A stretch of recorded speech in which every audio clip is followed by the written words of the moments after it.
Mr. Gorbachev, tear down this wall.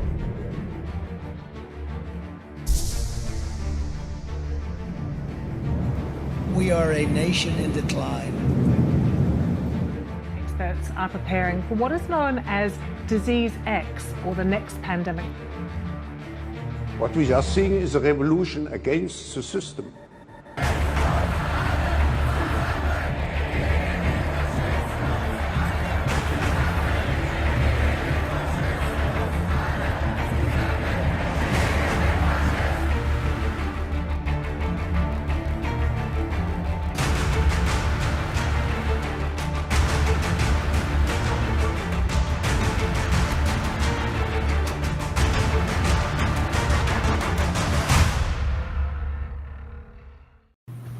Hello, everybody, and welcome to a live report on the Republican governors that are joining forces in support of Texas in protecting their border. 25 Republican governors are now joining forces in support of Texas, and some even providing support with physical assets and whatnot. This is getting to be something huge. We saw yesterday Texas Governor Greg Abbott declaring an invasion, claiming an absolute right to self-defense. His official statement was released yesterday at 11:14 a.m. That's January 24th, 2024, where he makes this declaration. He starts it off by saying the federal government has broken the compact between the United States and the states. The executive branch of the United States has a constitutional duty to enforce federal laws protecting states, including immigration laws, on the books right now. President Biden has refused to enforce those laws and has even violated them. The result is that he has smashed records for illegal immigration. He goes on to say and finish the letter off saying that the failure of the Biden administration to fulfill the duties imposed by Article 4 has triggered Article 1, Section 10, Clause 3, with reserves to this state the right of self-defense. For these reasons, I have already declared an invasion under Article 1 to invoke Texas's constitutional authority to defend and protect itself. That authority is the supreme law of the land and supersedes any federal statutes to the contrary. The Texas National Guard, the Texas Department of Public Safety, and other Texas personnel are acting on that authority, as well as state law, to secure the Texas border. So, that was yesterday. Today, we see the Republican governors banding together and issuing a joint statement supporting Texas's constitutional right to self-defense. Today, they released a joint statement. And here it is. I shall share this. Joint statement. Here it is. Well, that doesn't look good. Let's see this. Wow. We have this. The statement comes as the Biden administration continues to attack Texas and refuses to take action or responsibility for the crisis at the southern border. It says this. I'm going to read the whole statement here from the RGA, the Republican Governors Association, and it says, quote, President Biden and his administration have left Americans and our country completely vulnerable to unprecedented illegal immigration pouring across the southern border. Instead of upholding the rule of law and securing the border, the Biden administration has attacked and sued Texas for stepping up to protect American citizens from historic levels of illegal immigrants, deadly drugs like fentanyl, and terrorists entering our country. Quote, we stand in solidarity with our fellow Governor Greg Abbott and the state of Texas in utilizing every tool and strategy, including razor wire fences to secure the border. We do it in part because the Biden administration is refusing to enforce immigration laws already on the books and is illegally allowing mass parole across America of migrants who entered our country illegally. Quote, the authors of the U.S. Constitution made it clear made clear that in times like this, states have a right to self-defense under Article 4, Section 4, and Article 1, Section 10, Clause 3 of the U.S. Constitution.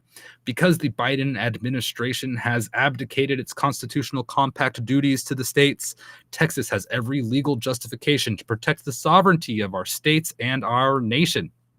Signatories include Governor Kay Ivey, Governor Mike Dunleavy, Governor Sarah Sanders, Governor Ron DeSantis, Governor Brian Kemp, Governor Brad Little, Governor Eric Holcomb, Kim Reynolds, Jeff Landry, Tate Reeves, Mike Parson, Greg Gianforte, Jim Pillen, Joe Lombardo, Chris Sununu, Doug Burgum, Mike DeWine, Kevin Stitt, Henry McMaster, Christy Nome, Bill Lee, Spencer Cox, Glenn Youngkin, Jim Justice, and Governor Mark Gordon. Here we go, folks. I hope if we could get a Democrat state or two to get on board with this, that would be fantastic, right? Or a governor, or allegedly Democrat. I don't know, man. I think a lot of these blue states are really deep red or purple. But this is really something. We're seeing the country become more and more divided, unfortunately. And thank you, Lisa, for the donation on DLive. I appreciate that. Good to see you here. What a development. Absolutely wild. And Trump issued a statement about an hour ago as well. Let's take a look at that on Truth Social. Just about an hour ago, he said, quote, he starts talking. This is a second part of a tweet, but I'll just read the second part because it's the most relevant. I'll just say this, quote, this is what Trump said about an hour ago. Quote, page 2, between our rigged elections and open borders, our country is in serious trouble. A border deal now would be another gift to the radical left Democrats. They need it politically, but don't care about our border. What is currently being worked on in the Senate will be meaningless in terms of border security and closure. 4 years ago, we had the safest and most secure border in the history of our country, and now we have the worst, probably anywhere in the world. In any event, if you want to have a really secure border, your only hope is to vote Trump 2024. And that's Trump's statement on the matter. It's interesting that it's all unfolding now. Hopefully it's not too late, but I guess they say better late than never. But people are kind of skeptical on this, saying that maybe it's a bad thing and all this. And, it's hard to tell. But I think overall, it's maybe a good thing here. But of course, there's going to be repercussions. I think there's going to be reactions and counteractions and all this kind of thing. And Simon Atiba, the chief White House correspondent at Today News Africa in Washington, posted about the matter. He said, breaking, President Biden gives Governor Abbott until tomorrow to allow federal agents to cut swaths of razor wire installed at the southern border by the state or face the consequences. Note, Biden can federalize Texas's National Guard, leaving Abbott with no power to resist federal might. That's what he says.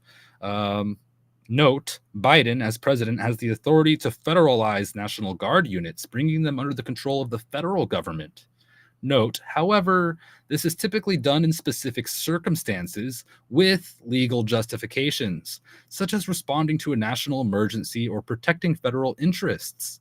Abbott can claim that he's trying to protect American interests from illegal immigration. That doesn't mean that the Biden administration won't do something radical like this and try to squash what's going on and create strife and interfere with the border being protected. And I think that's exactly what we're probably going to see here. Biden versus Abbott tomorrow, showdown as tensions escalate.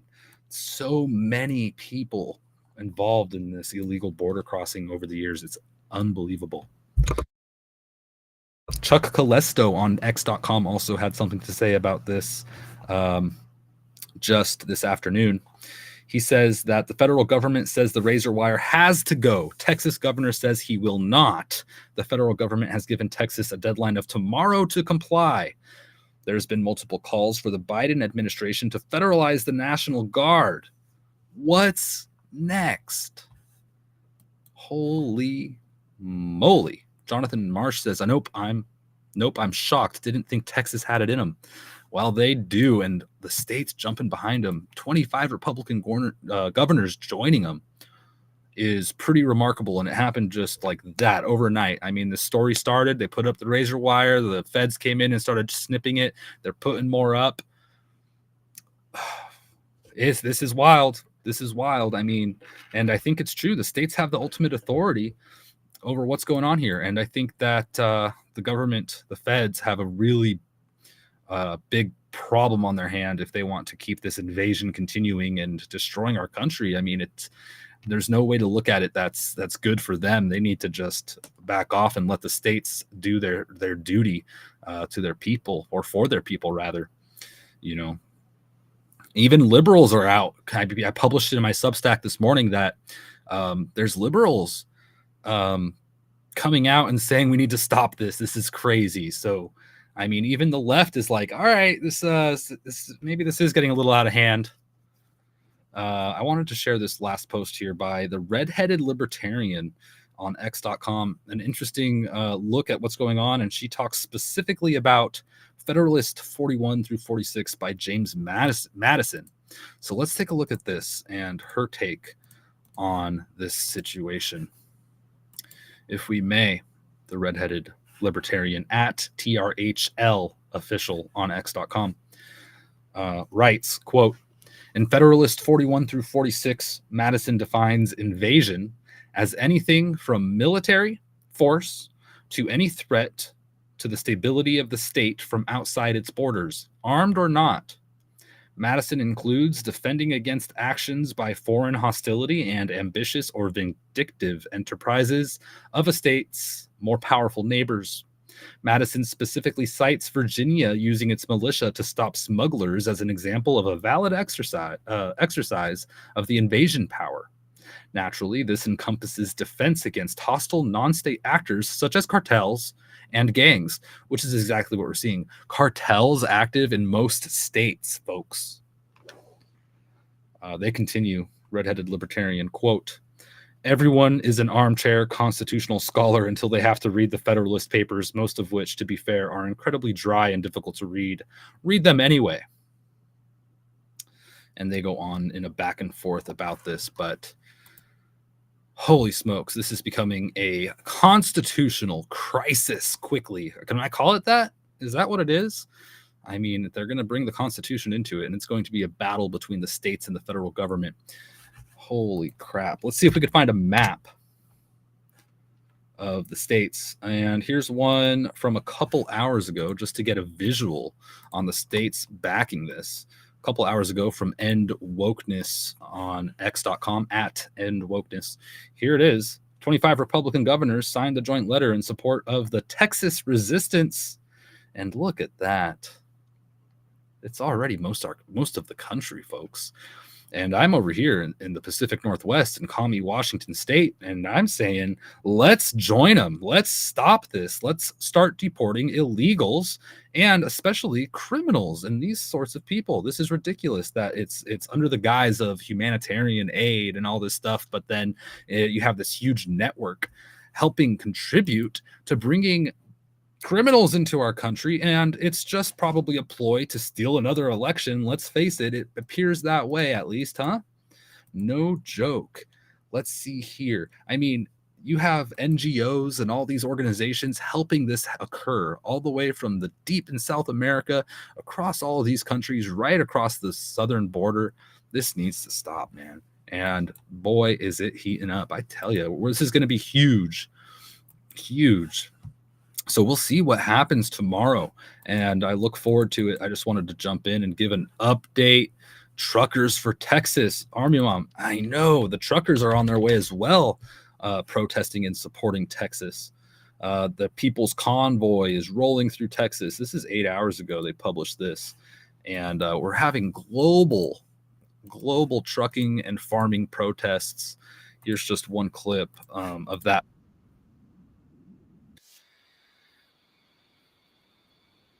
Texas. And like I said, this is going to be a hot topic over the coming days. So we'll keep you posted on what's going on there. You could go to my website in the description. You could join my Substack. You'll get an email every day or every time I publish, at least Monday through Friday. If you don't want those notifications, unsubscribe, and you won't get them. But if you want the daily news, recaps, and notes and links to everything as well, then sign up for the Substack and you'll get that.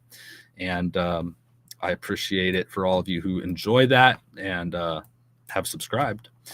Anyway, folks, I'm going to end this, just a quick little live stream to recap on what's going on there. But I'll be live again here soon, tomorrow morning at 8:30 a.m. Pacific time, 11:30 a.m. Eastern time, and we're going to talk about a lot of news and events that have occurred from now until then, and what's coming up, what has happened, etc., etc. So join me in the morning for that update, and I hope you all had a great day today. I hope to see you all soon. Take care. God bless and Godspeed.